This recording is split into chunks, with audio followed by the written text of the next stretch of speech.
கடகராசி நேயர்களுக்கு இந்த வாரத்துக்கு உண்டான டாரட் ரீடிங் என்னன்னு பார்ப்போம். உங்களுக்கு இந்த வாரம் வந்து கரெக்டாக ரிமைண்டர் வச்சு ஒவ்வொரு வேலையும் பாருங்கள். ஏன்னா சில முக்கியமான டேட்டை இந்த வாரத்தில் நீங்கள் மறந்துடுறதுக்கு உண்டான சான்சஸ் இருக்குது. அதனால எழுதி வச்சுக்கோங்க.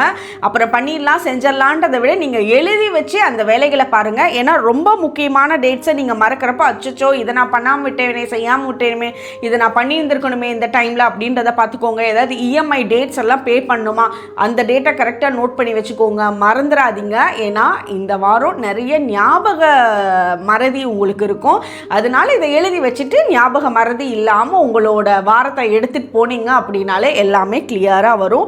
உங்களுக்கு ட்ராவல் பிளானிங்லாம் பண்ணக்கூடிய டைம் பீரியடாக இருக்கும். வெளியூர் போடுறது, வெளிநாட்டு பயணமாக இருக்கலாம். இதெல்லாம் இந்த வாரம் வந்து நீங்கள் பிளான் பண்ணுவீங்க. இது யார் கூட போகணும், எங்கே போகணும், எப்படி போகணும், எங்கே ஸ்டே பண்ணணும், அதுலேருந்து எல்லாமே தெளிவாக பிளான் பண்ணிவிட்டு நீங்கள் உங்களோட வேலைகளை செய்யுங்க. இந்த வாரம் உங்களுக்கு நீங்கள் என்ன பிளான் பண்ணீங்களோ அதுபடி கிளியராக நடக்கும். உங்களுக்கு உண்டான ஏஞ்சல் நம்பர் 444. கமெண்ட் செக்ஷனில் 444 ஏஞ்சல் நம்பர் டைப் பண்ணுங்கள். தேங்க்யூ.